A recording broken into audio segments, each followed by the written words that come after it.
A big welcome back to our listeners and viewers of the Responsible Edge podcast, brought to you by the Andrew Greenwash Charter. Today, I'm absolutely delighted to be joined all the way from sunny Spain by Kat. Kat, thank you so much for giving up some of your time this Thursday afternoon to join us on the show. Thank you for having me, Charlie. Now, Kat, you and I, as we were just catching up before the show sort of began, caught up some time ago. And I remember during our first meeting together, our sort of pre-show meeting, hearing about this kind of this wonderful set of experiences that you've had so far in your kind of professional career and where it's led you in terms of, the things that you've done, but equally kind of where you're now based and the things that are important to you. We've got 20 minutes or so to sort of share that story, if you like, with our listeners and our viewers of the Responsible Edge. So start wherever you like. I imagine we'll go back to perhaps some of those formative experiences, but just give our listeners who aren't aware of your work a kind of a timeline of events, if you like. Okay, so I'm going to start in the late 90s, which is maybe a little while ago. But I'm going to start there because it's a very formative time for me. And I took not just a gap year, I took a gap 5 years between leaving school and going and studying something in university. And it was through those years that I was exposed then to lots of different cultures and lots of different ways of doing things. And coming from northish London, Watford, and a very urban setting, I was then transported into this other world. And I went through places like Egypt and Israel and Thailand and Australia and New Zealand. And I met some really fantastic people. And I had some really humbling experiences that enabled me to see how other people live and do things. And during that time, I was also exposed to different environments. So again, going from this very urban setting to climbing the Himalayas or going to the rainforests of Thailand and trekking the Abel Tasman in New Zealand. And it just amazed me and inspired me. And I was surrounded by just different to what I'd grown up with. And it was in the Abel Tasman National Park, I don't know if you've ever been there in New Zealand, that I was sitting with my Australian friend saying, what on earth am I going to do with my life? I've had 5 years off. I need to go and study something. I want a good career. And she said, well, what are you passionate about? And I looked around and I thought, I'm passionate about this. I'm passionate about nature. I'm passionate about the environment and how to protect it. And she suggested environmental science. Go and study environmental science. And I thought, yeah, why not? Why not do that? And so... And Kat, sorry to interrupt you, but we're talking late 90s here. So this is when this stuff isn't necessarily in vogue. Just provide us with like a sense of the context, if you like, the media context within which you were observing this as something that you wanted to focus on. What was it like at the time? Yeah, you're right. It wasn't in vogue. It wasn't in vogue to study environmental science. And it was actually a very small subject in terms of the amount of people that were studying it at the time. I studied at the University of Sussex.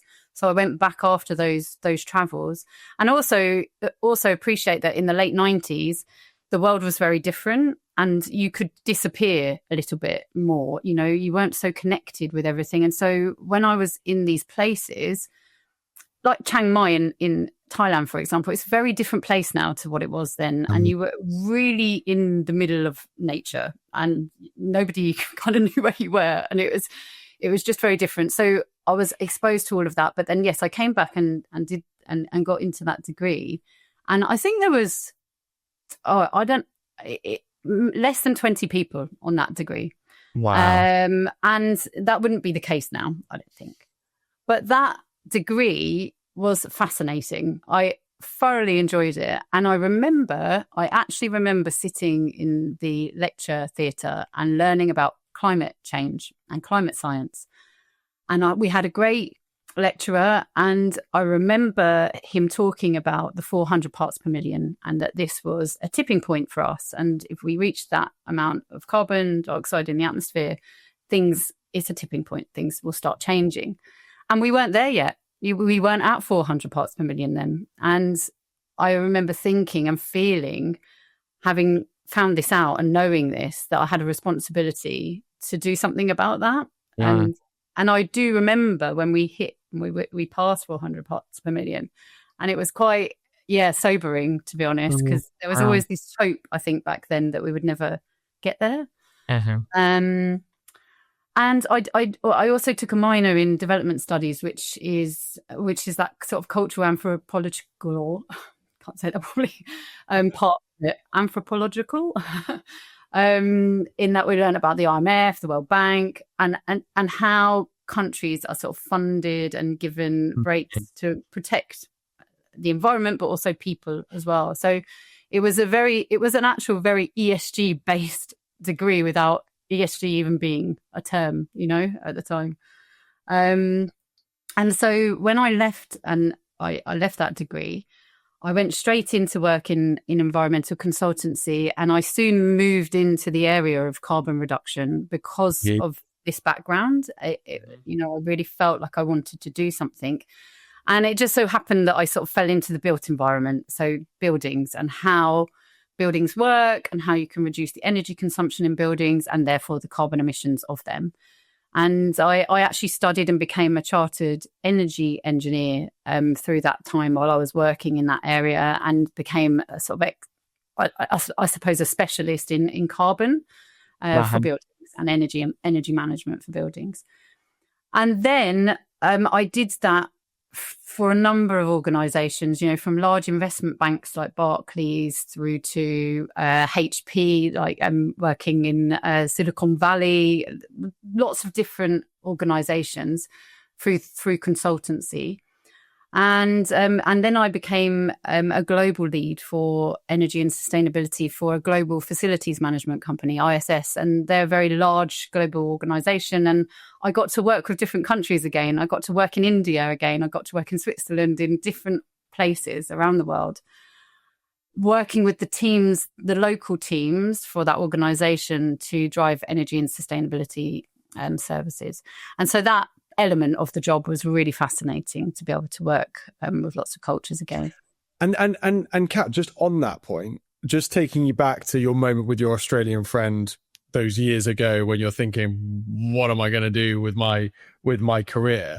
You mentioned looking around you and thinking the natural environment is key. Was it also the idea or the fact that you had experienced the natural environment in so many different places? Was that part of the inspiration, and was that part of the realization when you got to this point where you're working in different locations around the world that you'd kind of come home, if you like, to that whole idea of preserving natural environments in different locations around the world? Did that sort of tie up, if you like, in from the sort of origins of why you wanted to do what you were doing to the reality of the impact of the work that you were doing? Yeah, I think, I really value the diversity. And I think that's from that traveling experience. I saw that diversity and how amazing it is, but in different ways, in different places. And that being able to protect that was really important, and that each different ecosystem or environment had its own role.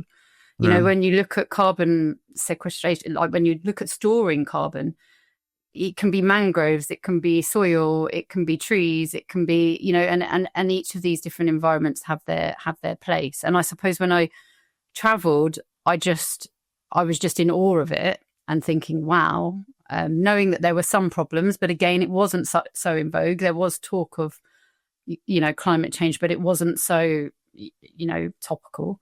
And that's why I wanted to understand it better.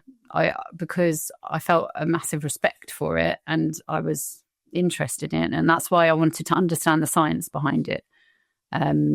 So yeah, that's what spurred that on. Yeah, and out of interest, and again, I want to sort of take you on from this moment in your career when you're, as you say, a global lead and able to sort of witness and experience the impact of your work on at different local levels, if you like, around the world.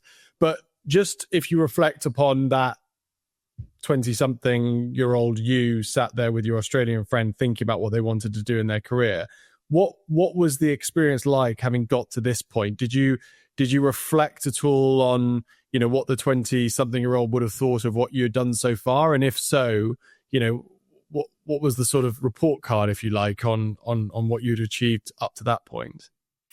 Yeah, I don't think the 20-something-year-old would have thought I would have ended up in the built environment, to be, to be honest. And when I was thinking about what the career would look like, I wasn't sure, would I be a scientist? Would I be in research and development? Would I be in environmental economics? Would I be, and because I did development studies and looking at these organizations, these global organizations, the UN and the World Bank and the IMF, would I end up maybe in there?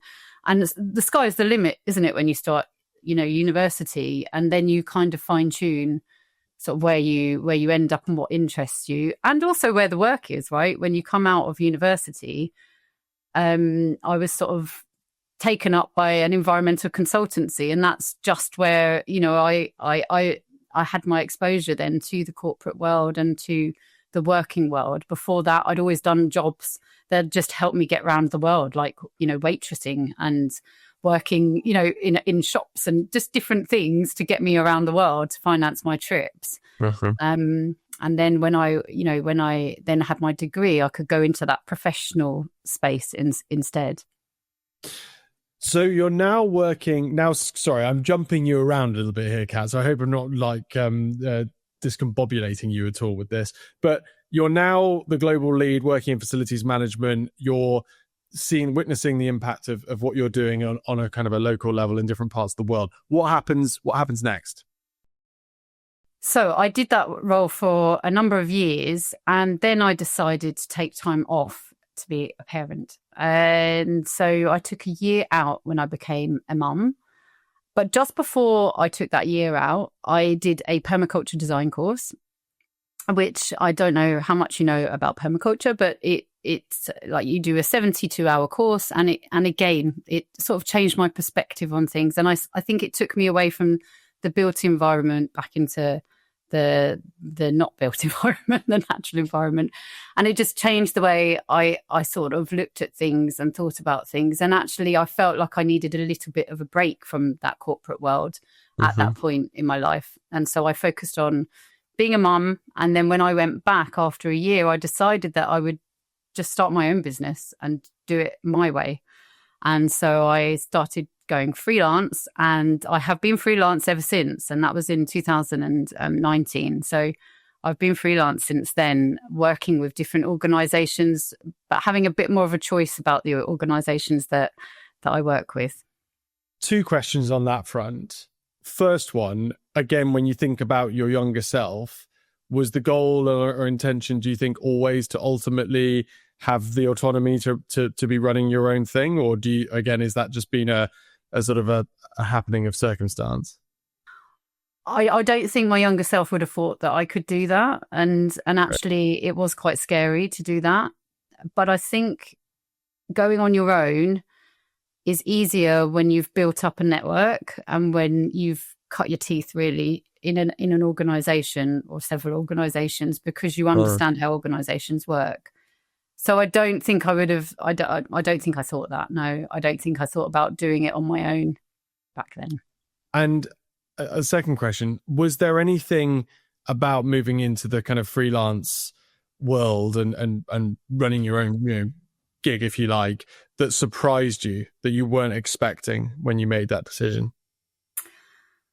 Just that I really enjoy it. I really enjoy it. I think it's not as scary when you're in it as it is before you do it.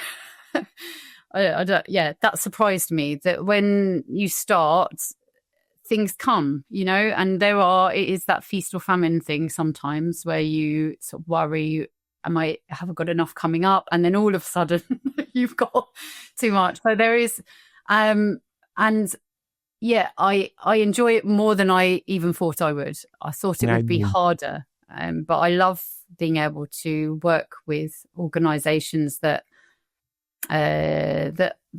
we can discuss with each other. Are we right for each other? Are we right for each other? And we're on the same page. So I'm working with people that I'm pushing on open doors, and that's nice. And that brings me perfectly onto my sort of third question on that point that you made there earlier. What are the kind of criteria or values that you look for in a prospective kind of client relationship? Like what are the keys for you wanting to work with them? That they want to take action, that they want to do the right thing. That it's and anti-greenwash charter. It's about organisations that maybe they're setting some goals that are hard to achieve, but they have the true intention to achieve them, and they're not just saying it. They really want advice. They really want you to come in and help them, and if you do, they will take. I like customers that listen to me and take my advice, and we can move forward together to get things done. It really frustrates me when I've worked before and I get stuck and nothing's happening, and that can be very, very demotivating, especially as I know the importance behind it. And out of interest, Kat, and I'm not asking you to obviously name names of this, but like what are the things that you typically observe in organizations that aren't quite the right fit? Like what are the kind of telltale signs, if you like, that an organization is not as committed with a genuine commitment that you've just described? Like what does that look like? Well, it depends on the size of the organization. And the conversation that the article that we're going to talk about specifically on SMEs, if it's an SME, the CEO should be interested, the senior team should be interested, there should be an engagement from that level. Otherwise, yeah. Whereas in larger corporates, there's often sustainability teams they're removed from the CEO at points. Obviously, there's reporting upwards, but there has to be budget. There has to be actually some budget put aside, and it's not just somebody doing this on the side of their day job. That there's so if someone's bringing a consultant like me in, then they're putting their money where their mouth is, and they're saying, we want you, but we want you for this amount of time, and we want to achieve this. And so they're giving some signals that they're serious about this, that they're not just paying it lip service. They don't just want you to produce a report and go off. They want you to be an ongoing sort of sounding board for them. I think that seems like such a practical way of understanding and appreciation the intention behind an organization's decision to invest in this. Ultimately the amount of time and resource they're prepared to put into it, and equally whether or not they have any clear objectives, goals, and access to senior leadership to enable it to actually happen and to have direction. Kat, that was brilliant. One more question about you. Which probably will have a follow-up question or two, so apologies in advance of extending things for this section. But when you think about the rest of your career from this point onwards, what would success look like? I just want to continue working with organisations. I want to be that sounding board. So it just makes me happy when I can take an organisation that hasn't really thought about what their impacts are across environment, social governance, and you can help them understand what those impacts are. You can help them put a plan and some goals in, and then you see them achieve it. And so I want to just work with more organisations like that. I also have a bit of a side gig of sustainable garden design, and so for me it's a mix of these two things, because then I feel nourished. It's doing that consultancy, helping organizations make the change, and then working more locally here in Spain with property owners in designing their gardens to withstand droughts and climate change. So it's all connected, but it's a bit that side's a bit more hands-on. And so if I can get a balance of those two, then I'm in a happy place. Yeah. Do you know what? It's so interesting. I've had a few people now join me on the show, especially like really recently. I had a lady a couple of weeks ago, but she's based in Cyprus now, and she's gone back to her ancestral home in Cyprus, and she's consulting with big clients around the world on sustainability and ESG related activities. But she's actually locally, similarly to you, working on a load of kind of local sustainability based projects as well with the local farmers, et cetera, et cetera. And she spoke about the need for continuing to inspire herself through the practical sensory experiences that she could have at a local level to inform the kind of energy that was needed and resilience that was needed in order to do her work with her corporate clients as well. And what you've just described, I feel like there's a commonality there. It's fascinating speaking to people like yourself who are consulting at that kind of level. It's like we need that reminder, if you like, of the kind of tactile influences that are leading you to do what you're doing with your clients as well. Maybe I'm creating a bit of a word suit there, but is that sort of for you? Is that you mentioned feeling nourished by your work? Is that a key part of it? Yeah, and I think if you there's a statistic out there, and I don't know if it's completely accurate or not, so don't quote me, but it's something like 70% of people are not enjoying their jobs, or there was a survey of the UK, I think, and it was around that figure, and that I feel like that's a bit of a tragedy, that people are going to work and not feeling nourished, and I feel the way the work, I guess the infrastructure, the availability to remotely work, and the way people are working is changing. So maybe there's a little bit more opportunity for people to work in things that they want. Do you really need to sit 5 days, 9 to 5 or 9 to 6 or 9 to whatever it is, on a computer anymore? No, in the early years of my career, that's what I did. 5 days a week. I went into London on a train from Brighton. I did a massive commute, 5 days a week, sitting in front of a computer. And really, actually, the hours that I spent there, if I was doing I could have done just as much work, but in less time, if it was just a bit more balanced. And I think, I like to do 3 days of consultancy and then 2 days of hands-on. And that for me is the balance. But, you can't always get it exactly like that. But it strikes me, Kat, and I think we're kind of bringing to close, like looking at you, and again, I hope this doesn't seem like I'm Brits find it difficult to take on direct compliments, I guess, but you can just see from the timeline of events in terms of what you did, taking that amount of time out, if you like, when you finished school to go and expose yourself to influences about what you really wanted to do, and then decisions that you've made thereafter in terms of the steps that you've taken throughout your career. There's a lot of courage at play. There's a lot of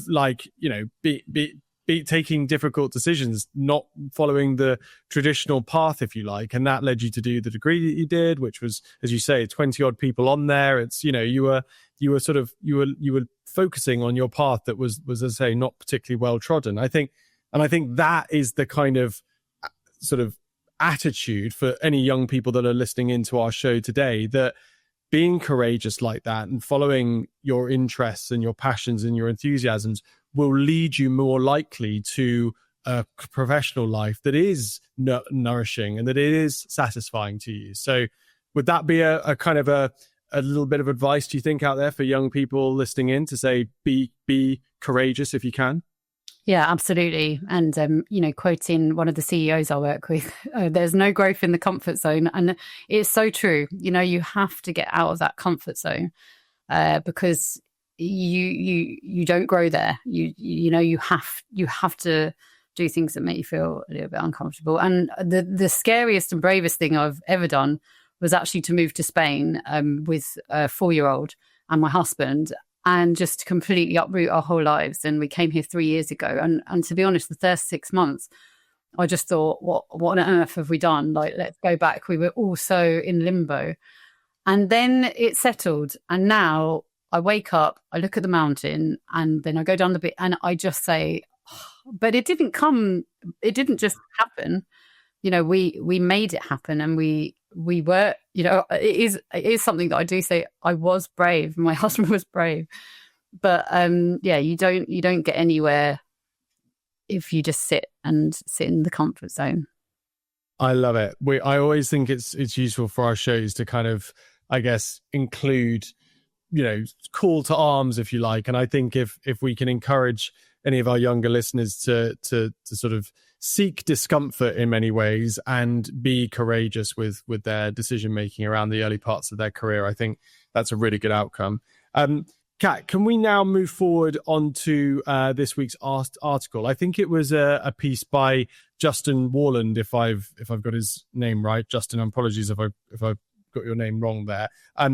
But would you mind just providing a bit of a summary, bit of an overview of the piece, and then perhaps just picking out for you whatever the most interesting points were that were made in it? Yeah, so it was sort of a write-up from a panel discussion for COP29, and with representation on that panel from SMEs, but also big corporates. Unilever and Microsoft were there, and so it was a panel discussion for them, and really the article and the panel was just shining a light on the importance of SMEs in terms of tackling climate change.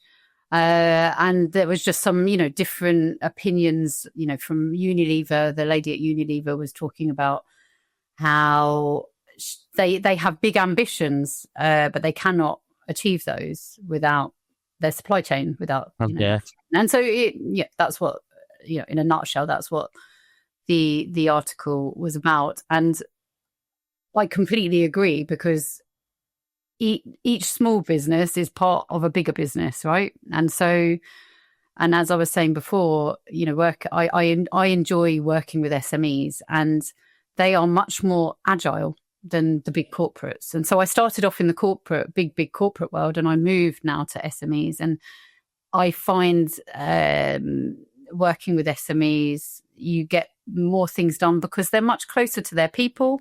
They're much closer to their suppliers. They're much closer to their community. And so those small changes in each SME add up to that big change within the bigger corporates, which is why they are absolutely a good place to start. And and by the way, that was brilliantly and succinctly summarized. We will obviously be linking to the article, so that I think there's a video as well of the panel discussion on the article link in Time Magazine. So we'll obviously link to that. I just want to one question, slightly segueing back to you and your experience, Kat. What the impact of now working with SMEs versus working in the corporate world, that agility, that speed of change, the opportunity to see the impact of the work that you're doing, what does that do for you personally in terms of your experience of your work? Has it made your work far more satisfying to you, or what are the other kind of personal experiences that come up from being able to work in this way? Yeah, it is more satisfying. Absolutely. I'll give you an example. So I work with a relocation company called EADS, and they basically move offices from, move people. And so they have a fleet of trucks. And I went in and started working with them, and we did a materiality assessment to understand their biggest environmental and social and governance impact areas. And so we did that as a leadership team. So with the CEO in the room, and then all the heads of department talking about what mattered. And carbon emissions were right up there. And so we talked about, well, are there ways for you to reduce your carbon emissions? Where are they coming from? Let's understand them. Let's count them. Let's measure it. And then realizing, it's the truck fleet, and what can we do about it? And because that organization, they have their own filling tank on their site, they were able to just simply swap the diesel tank for a HVO tank, hydrotreated vegetable oil. And now they fill up with that. And overnight, they reduced their carbon emissions by 90%, and it's not to stop there. They've got other plans. They're going to electrify some of the smaller vans, and they've got plans with routing, scheduling, driver training, and all of those good things. It's not to say it will stop there, but within a year of working with them, we'd reduced their carbon emissions by 90%. And that's absolute. This is not based on how much turn, it doesn't matter. They can grow. Their carbon emissions just took a massive dive. And in comparison, I know a global delivery company that deliver lots of our parcels, and they also have a plan to switch vehicles to HVO and to electrify some of their fleet. But it takes so much time because it's so complex, right? I'm not blaming them. It's complex, and they can't just switch all these vans over overnight. Whereas an SME with a handful of trucks can do that, and then if another SME with a handful of trucks does that, then you start having this effect. So. And that obviously makes me feel good. Of course it does. We've managed as a team to reduce their emissions by so much. Does it also, just from what you've described there, and feel free to just poo-poo this if I've got this completely wrong, but does also like the prospect of within a market, a number of kind of agile SME players are able to adopt these new technologies, these new processes, etc. It almost creates like a bottom-up pressure to perhaps some of the larger players within a particular sector. I'm not necessarily saying in the case that you've described here, I'm thinking more broadly, but is there almost like if a number of SMEs are now being able to adopt this new way of doing things, then actually perhaps some of the larger players within a particular sector are going to look at that and think, we really now need to move more quickly to adopt a similar technology, a similar process in order to keep up with, the changes that are sort of expected within the industry. Does that happen, or am I just getting sort of too hopeful of things? Potentially. I think the larger corporates maybe have a lot of the answers, a lot of the technologies and the answers for us to decarbonize, just as one example, but all ESG areas, we know a lot of the things that we should be doing and actually how to do them and what they are. It's just the complexity of because you have a value chain that if you subcontract so much of your business out over there, how do you have that control over it? And that's where the larger corporates find it more difficult, is that because their chains are so long and vast, they don't have that influence. Whereas an SME is the supplier chain, and of course. And another point there is that they then have their supply chain, which are like micro SMEs. They're even smaller. And so, but I mean, not all SMEs are on board, because I work with a sort of medium-sized, more medium than S organization, and I'm trying to help them green their supply chain, which are more sort of micro SMEs. And that's hard. That's really hard, because those SMEs are not all of them are ready to do this. And when I worked with the relocation company, they wanted to do the right thing. They wanted to come up and do the right thing. And so they were sort of forward thinking. And likewise, and the FM company I work with now, Cloud, they are forward thinking. They want to do the right thing. They want to take responsibility for their supply chain emissions. But taking responsibility for your supply chain emissions is difficult, because you've got to depend on others. So yeah. And out of interest, Kat, and I alluded to this in the article, which again we will link to so that anyone that wants to check out the original source can have a look at it. But it alluded to some of the obstacles, if you like, in the way of SMEs engaging in kind of climate or carbon reduction activity and more broadly ESG activity. Just can you describe both those that were in the article and perhaps just add with some of those that you've personally experienced through your own work? Like, why aren't SMEs adopting this more broadly, and why do you face some resistance through those supply chain engagements that you've mentioned? Yeah, I mean, the article goes into that there's finance issues. They haven't always got the money to do it. Yeah. And a skill shortage. They haven't always got the expertise to do it, and they don't know what they should be doing. And I think that's where consultancy can help. I do think that actually, not blowing my own trumpet, but if you have somebody that is a resource that can come in, give you advice and go back out again, you haven't spent the money and time having that resource in-house because you're too small to have that resource in-house, but you have got the expertise that you can then get things done more quickly. And I think with the finance element, every organization needs some level of sustainability budget, even if it's small, to get and to be able to move forward. but it has to be, weighed up against, the other needs of your business. And so there is the corporate Sustainability Reporting Directive, the CSRD, which has just recently been a little bit watered down.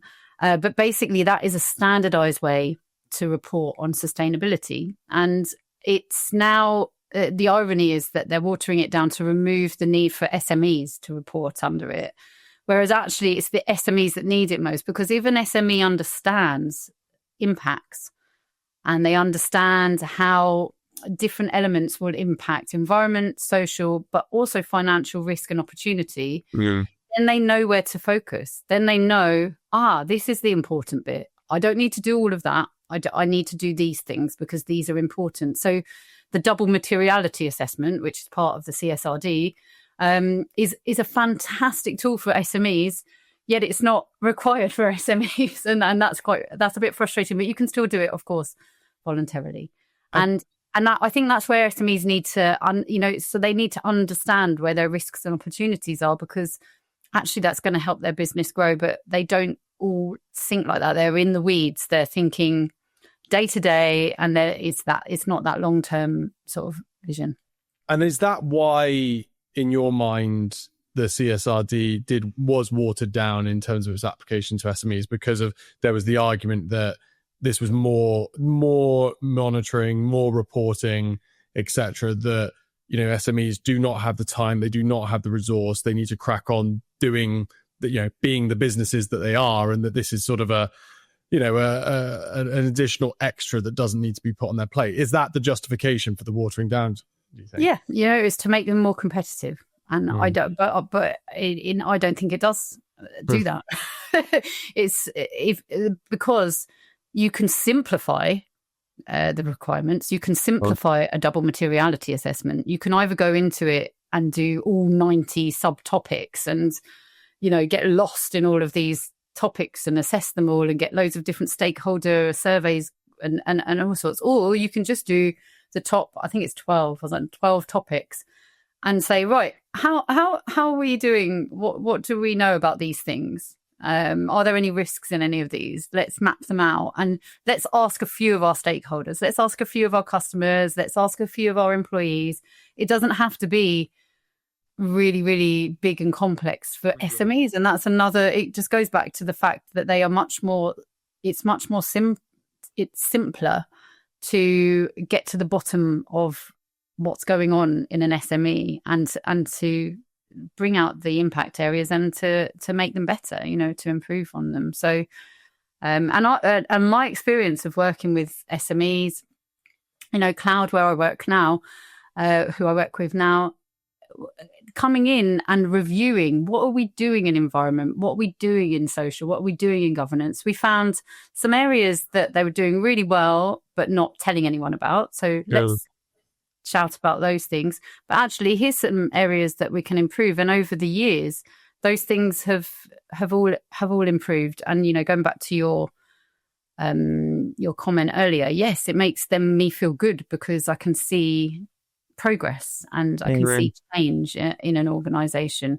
Whereas I think when you're working as a sustainability manager in a bigger organization, sometimes you can go years without seeing really sort of impactful changes, and that can be quite difficult, for as a job. So disheartening indeed. I've got to ask you one thing, Kat, about kind of reflecting again on the point that you've just made regarding sort of the requirement or the need for SMEs to really understand their impact, essentially, and how CSRD and double materiality assessments would enable that to happen. Do you find at all that when the language that you're using when you talk to organizations, SME organizations, that framing investment in sustainability in ESG around efficiency, around risk management, around cost reduction, etc., is that the gateway, if you like, to getting perhaps those minds that view ESG as that bolt-on, that extra thing I've got to do, to actually seeing it as a core and fundamental part of the organization? Is that how we begin to get more SMEs on board, do you think? Or are there other tactics and techniques that we could look to adopt in order to build more of a groundswell of commitment, if you like, in the SME world? Yeah. Often it works better going from a sort of de-risking, view. Say, because those things do de-risk your business. If you understand your impacts and you're doing something about them, you are de-risking your business, and that seems to resonate with some senior leaders in SMEs. They're like, right, okay, I need to get a handle on this, because what's going to happen down the line, and I need to make sure my business is secure. But there's also, and what I've noticed maybe in the last year or so, is some of the bigger corporates are now asking SMEs for certain information. So, large organizations like CBRE, Global State, are asking for very small SMEs. Can you give us your carbon data? We want to calculate this. We need to understand what's going on in our supply chain. And there will come a time where procurement teams there will be preferential treatment for those suppliers that maybe have a better ESG score, or whatever it will be called. And so coming in from that angle as well, and sort of talking about, well, your customers or your bigger customers are going to start asking you about this. So you don't want to be on the back foot. And then the other angle is sustainable products and the sustainability market. So can you provide a service or a product that helps your customer be more sustainable, in that you're providing a sustainable solution for them, so that big corporate doesn't have to go and scratch their head, how am I going to do this? The supplier comes up with it. So I think that there are you can put your products onto the market that are sustainable if you've assessed where the issues are. And it, like going back to the removal company, if they can provide a service where they're taking the waste away from a move and actually recirculating it or turning it into something else, or it's the furniture is donated to schools, the furniture is fixed up and resold, they've come up with a solution for that customer that is moving their business. Yeah, so it's a new service. It could just all go to wherever it goes, but it can also be a service that you offer a customer. It also, on that point, for me, just makes the possibility of building greater sort of loyalty and stickability for your organization working with that larger customer, if you like. That if you're able to add this additional value, if you like, of resolving some of the sustainability related questions or issues, if you like, that they are facing, I think that's almost like that value add, which is I know not exactly what you were describing there. You're talking about specific sustainability focused products and services, but there's definitely this sense, if you like, of providing that additional extra to your corporate to your corporate customers and perhaps the value that they redeem from that. Let me ask you, I want to ask you sort of one more question before we magic wand it. We've talked about SMEs and how we go about encouraging SMEs, etc., to engage in this activity, and that's been super interesting. From a policy perspective, we mentioned the watering down of CSRD. Like, what would you like to see happen from a policy point of view in order to facilitate greater engagement within the SME sort of sector, if you like, in ESG? Well, I would like it to be mandatory for SMEs, and there is actually a small. At the moment there's one called the VSME. It's like the voluntary standard, sort of off of it's like a sub of the CSRD, and an SME can use that today to report, and it's just important to report in a standardized way. I've been doing this for many years. And people report this, that, the other, and it's not standardized. So you're not comparing apples with apples. So when you're actually trying to do something or understand, you can pick up someone's sustainability report and it needs to be comparable. And that's what the CSRD is a great, I'm a fan. I don't know if you pick up, I'm a fan of the CSRD because it's a standardized framework for sustainability reporting, and it allows people to just know what they should do and compare in the same way. So I would like that to be mandatory, but there needs to be the guidance for SMEs that they do a lesser version of it, a simplified version of it. It doesn't need to be as complicated as it sounds, and then they will, that knock-on effect, once they've identified where their impacts are, they will know what they will set goals and they will work towards them, and it just becomes the day-to-day normal day-to-day stuff. Fascinating. I think it seems like a very reasonable suggestion. And I might have already pinched a magic wand suggestion from you, but I think that seems very, very sensible indeed.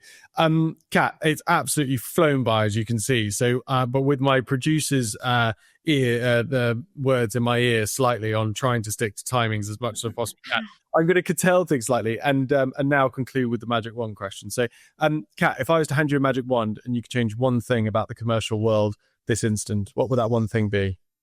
It would be to instill ethics and that sense of responsibility into our leaders. Like, with great power comes great responsibility. If the leaders, and I've witnessed this firsthand, where the leaders believe in what they're doing and they send the right messages through their organization, there is change and there is action. There are things happening. Where they're not, it can become toxic. And so for me, if it had to be a prerequisite for a leader, it would be that they have that ethical sense of responsibility, because then I think all our organizations would look very different. I think it's a brilliant suggestion. I want to actually tie that back slightly to the article. The article alluded to, very, very briefly, to the potential impact, I think specifically talking about Africa and SMEs within Africa, of female or female leadership, essentially. Mm-hmm. Can you just touch on your thoughts on that for me? I have spoken, I think, somebody recently where we've talked about some of the kind of more, and obviously these are huge generalizations, but some of the sort of standardized kind of more sort of widespread personality differences or character differences between men and women. Like, actually, we need to perhaps start seeing an age of female leadership, not because it's the nice thing to do and it's the kind of combating perhaps the years of the patriarchy, etc., but actually because female leaders are the right type of leaders to address some of the challenges that are afoot. Just touch on that for me. Feel free to totally disregard what I've said. No, it's an interesting question. It's leaders there's kind of like that alpha personality, right? That are leaders, and it can be a female or a male alpha, I guess. And it's I guess it's about what is prioritized in terms of what success looks like. Because if you're driven by financial or financial markers, then it promotes the wrong behaviors. And I'm not sure whether it matters whether it's a female or a male. It's actually personality, and it's the drivers behind that. And you could say that it's the system or that's broken, in that it's always chasing growth in financial growth. And what happens to the E and the S? What happens to the people and the planet? It's always been the guy with the finance area that has always had the sort of bigger slice of the pie, and that's led to this unbalance. And so, yeah, I'm not sure if it's female leaders or not. It's just ethical leaders that value people and planet, even if they're not being hit with a stick to do it. And that's the important bit. I said to you, it'd be great if the CSRD was mandatory, and it was because I know that people don't do stuff all the time unless they have to. But actually, if to be a true and good leader, you would do the right thing regardless of whether someone's telling you to. And that's what makes an inspiring good leader to me. And fascinatingly brings us back to one of the themes that we talked about earlier in the show around doing the difficult thing, doing the uncomfortable thing. And ultimately, yes, these things might not be mandatory, but for those that are prepared to do the difficult thing, there's great opportunity at the end of that sequence of decision making. I want to throw my own magic. This is unprecedented. I've never thrown my own magic wand in there, but you've inspired me to share this with you, Kat. And again, the magic wand is magic, so I appreciate that this would never happen, and I can understand why it wouldn't. But I actually proposed this to my partner before and said, I'd love for it to be required to have a public disclosure of a psychometric test for every global CEO to understand exactly who they are, what their characteristics look like, so that we can make better informed decisions about investment, et cetera, as a result of knowing who's at the very top. I love that. Imagine if that had happened like even 50 years ago, we would be, imagine how different the world would look. It would be so different. It's a small thing, but I peruse over that sometimes and just think I wonder what we would learn if suddenly we just knew, who was in charge of what from a psychometric perspective. Anyway, that's for another time. Classically, we've gone to like 55 minutes now. I'm definitely going to get in trouble for this one, but Kat, that was absolutely brilliant. Thank you so much for joining us today. It was a great show from our end. Thank you. Thank you for having me. I thoroughly enjoyed it. Thank you. That's all for today's episode of The Responsible Edge. A big thank you to Kat Christopoulos, Chartered Energy Engineer, ESG leader, and founder of Sunrisa Sustainability, for joining me on today's show. In this episode, we explored how small and medium-sized enterprises, often overlooked in climate discussions, hold remarkable potential to accelerate the net zero transition from the ground up. As we heard at COP29, it's not just about big pledges from big players, it's also about financing, educating, and empowering the unsung heroes of climate action, local businesses and community entrepreneurs. As a reminder, this episode was brought to you by the Anti-Greenwash Charter, championing responsible sustainability communications. Visit antigreenwashcharter.com to learn more. I'm Charlie Martin. Thanks for listening. And don't forget to subscribe, share, and leave us a review. See you next time.